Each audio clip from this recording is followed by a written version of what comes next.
one day. And now, our expected customer, mostly student, plus faculty and visitors. And our needs is affordable, tasty food during break, and our expected competition, the canteen stall and nearby the sari-sari store.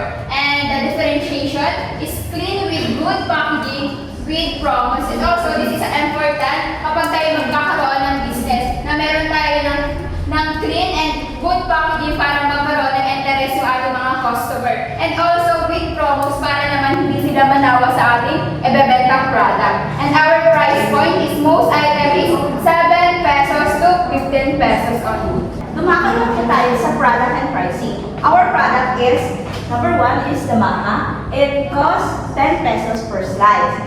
And the muchita is 7 pesos per piece, or each.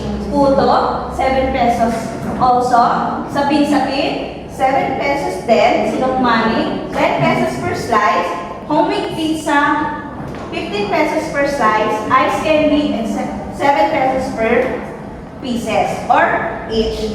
Kaya po marami ang aming paninda para naman po pagdating ng kinabukasan, kung ayaw na ng aming buyer o ng aming customer ang isa sa aming produkto, ay pwede namin siyang palitan ng alinman dito sa produkto na ito. Pagdating po sa aming operation, syempre sa aming location ay yung aming campus area o yung SLS, yung Katanawan Extension. Pagdating naman po sa aming hours ng oras ng pagtitinda, ay mag-umpisa kami sa 7:30 AM hanggang 4:30 PM na Monday to Thursday lamang dahil iniisip namin na pagdating ng Friday, need naman namin mag-rest. So pagdating naman po sa staff, dahil kami po ay 7 tao, pwede po kami maghati sa 3 hanggang 4 na tao per shift. Pagdating naman po sa aming supplies, ay pwede kami bumili sa local wet market at pwede rin po kami mag-angkat o kaya naman kumuha sa mga distributors. Pagdating naman po sa payment, ay cash lang po ang aming inaalab dahil wala po kami cash. So, when it comes to our marketing plan, we wear a clean uniform. So, meron din kami mga promo at discount para sa aming mga customer. So,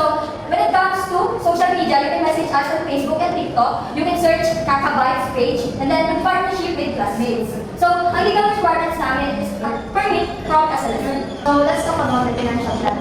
So, ang startup cost namin is 300 pesos. Ito ay sa packaging and ingredients. So, hindi na namin kailangan gumastos para sa materials dahil ito ay provided naman. And then, ang average sales namin a day is 400 pesos. And then, ang monthly sales namin is 6,400 pesos. Dahil, itinimes namin yung 400 pesos doon sa 16 days na ibubulong namin. And then, ang monthly expenses namin is 4,800 pesos. Itinimes namin ang startup cost na 300 doon sa 16 days.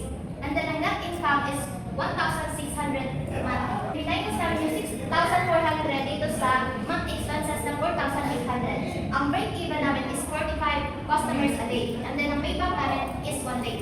And kapag nakuha namin yung aming monthly sales sa loob ng isang araw, after 1 week, yung mga food na nagagamitin, yung kikitain namin is gagamitin namin sa paggawa ng bagong produkto. Dahil mas maganda, bagong produkto, bago sa panlasa at bago sa paningin ng mga customers. We talk about recent solution. So low demand, we have a discount for 3 pieces, 20 pesos. For our product, that's 7 pesos. And price increase, inflation rate, food safety issue, strictly hygiene and monitoring, also competition, sales stocking, cleanliness, friendly service, and the student's business. And let's talk about timeline within 1 week. Number 1 is food permit. Number 2 is source supplier. Number 3 is soft opening and feedback. Number 4 is grand opening with discount.